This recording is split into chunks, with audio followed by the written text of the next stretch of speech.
Do you have this problem of time management? Do you feel that you are not able to manage your time no matter what? Whether you are, you are keeping your to-do list, you are planning in advance, but all of these things are still not working and not helping you to become productive. If this is your case, then this video is for you.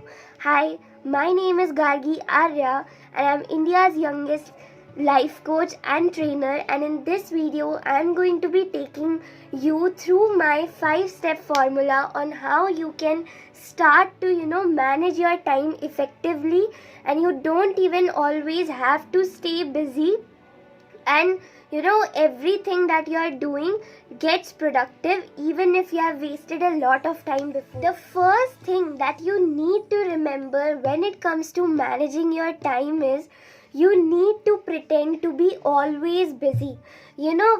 Most of us, when we wake up, some of us have the habit of writing what do we need to do today, what are my priorities for today. Some of us start making the to-do list. We start writing down these are the 20 to 30 things or at least 10 things that I need to complete. But let me be honest with you, out of those 20 things, only 5% or 2 or 3 of them we are able to do. Would you agree? Why does this happen? Because more and more distractions come on our way. And if you really want your to-do list to be ticked off by the end of the day, reduce your to-do list. Ask yourself, what are my 3 priorities for today? What are my 3 priorities for today? And try engaging yourself into those 3 priorities until and unless you can have this system of keeping rewards and punishment. Let's say if one of my priorities is to make a video by 1 p.m. and if let's say I have not made the video by 1 p.m. I am going to give myself a small punishment that whatever I like, or maybe let's say if I want to go to my friend's house, I'm not going to go because I didn't complete the task I gave to myself. The next thing is, if I do complete that video, I'm going to give myself a reward. Like a reward that yes, I completed this. Now it can be any simple reward, going out for a walk, or simply giving myself the permission to watch TV, to see a movie, anything that I like.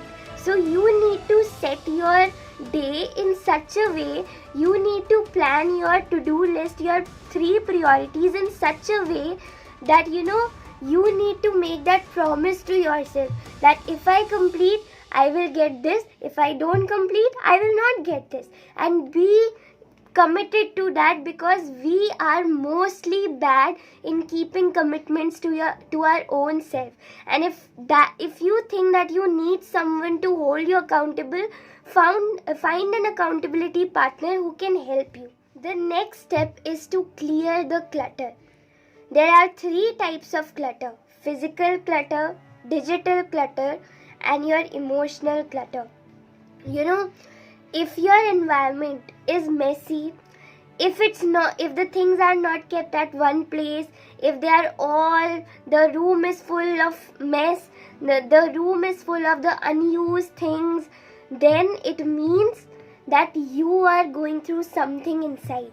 Because when you are not able to cope up with your inner emotions, they show up in your environment. And in environment, it's basically that you're not cleaning anything.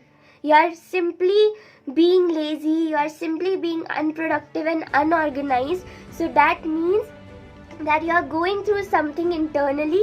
That is why it is showing up in your external world, because your internal world creates your external world.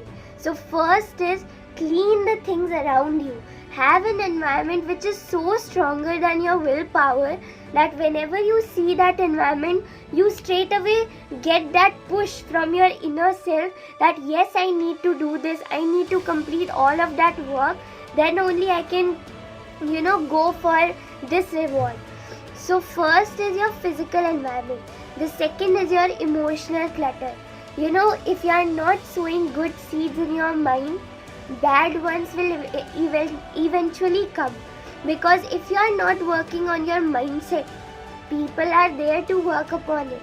And when you are surrounded by bad people or the negative people, they are going to pull the hell out of you and tell you that you are so bad, tell you that you are so, that you are not even of any use.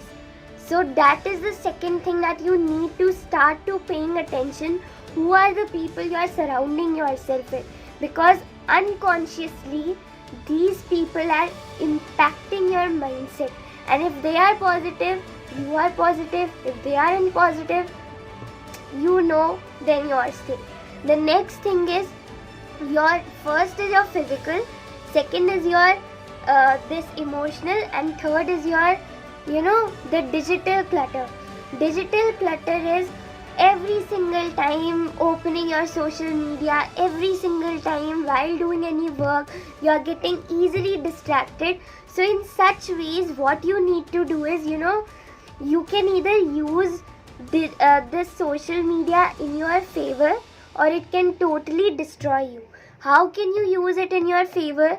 If you are a content creator, you can every single day post something that inspires other people who follow you, and you are also feeling happy, they are also feeling positive, so that is working in your favor.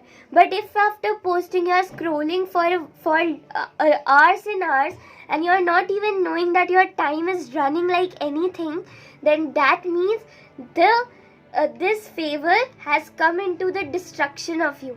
Because if you are unconsciously scrolling, not even knowing that you have work to do, you have a lot of tasks, but you are simply just scrolling, that means social media is destroying you.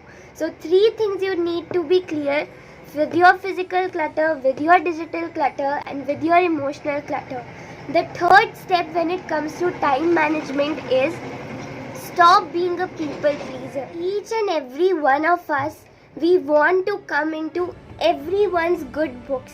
But let me tell you, if you are going to be the good book in everyone's list, then you are not doing anything for your own life. Because when I am saying yes to every single person who is coming to me, no matter whether my work is important or not, they are never going to value me.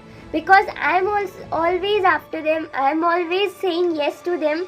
And when you don't value your own work, when you don't value your own self, people start to devalue you. People start to disrespect you. So stop being a people pleaser. Learn the art of saying no. If you are doing an important and an urgent work, or if you are working on your dream, and if someone calls you and tells you that I need your help, I'm not saying you are going to say no. Just add a compensation. You can say to your friend or to that someone that, you know what, right now I'm really busy, I'm working on something very important. Please give me some time. Either I'm going to call you back, or I will come tomorrow at your home. Such kind of compensation you need to make, so that the other person also feels that yes, he or she really cares. Now, right now they are busy, next day or after some time they will call me. So you need to start to practicing these such baby no's, so that you stop this habit of being a people pleaser, and you start to become a bad book also, a bad name also in someone's list, and it's okay, right? Therefore, the next step is to plan your next day in advance. In advance only, every single day before you go to bed, just take 5 minutes to write down, what do I need to do tomorrow? What are my 3 priorities for tomorrow? Because when you plan your next day in advance, your planning gets effective. And if you visualize on that planning for 5 minutes, that would even be better. You know why?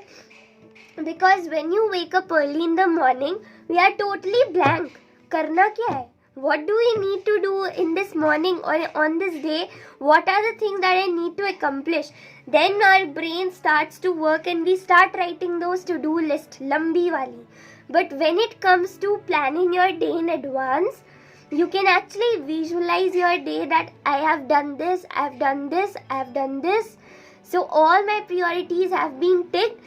and you can just visualize, spend some time, few minutes in visualizing how your day is going to go, because I read somewhere that your last hour of yesterday is the golden hour of the first hour you wake up in the morning. Basically, how you spend your time before going to bed 1 hour earlier, it actually determines how you are going to wake up the next day. So if I have spent the whole night before going to bed, if I spend my last 1 hour in scrolling, then the next morning I am going to wake up with that scrolling only. Okay, I am going to feel unproductive, I am going to feel lazy. But if I am ending my day yesterday, if I have like if I did some kind of routine or ritual, if I did gratitude, if I wrote, if I planned my next day, then my day is going to be productive, because I know these are the things now I need to start working. So such kind of things you need to start to remember. And the last but not the least is to avoid distractions. I know I've talked about this point in the first one, but still I want to mention it, because distractions are something which can totally distract you. Imagine that you are running straight, your car is going in a straight way, but something comes, you are diving away, and you are the driver. So you need to decide where to take your car. If your car gets deviated, if your car gets into another direction, then it will totally get lost. So you need to start to make a list of all your distractions and work upon one every week. When you feel social media is getting too much, delete it for some time. Go on a 7-day rampage of not using your social media. Go on at least 1 hour not using your social media. When you divide these things into small chunks, the tasks get easier. So I hope this video really helped you to understand how to manage your time. Do comment down below what how did you feel about this video? Was it good? Was it bad? Or any other improvements you would like to tell me? Thank you so much. Bye.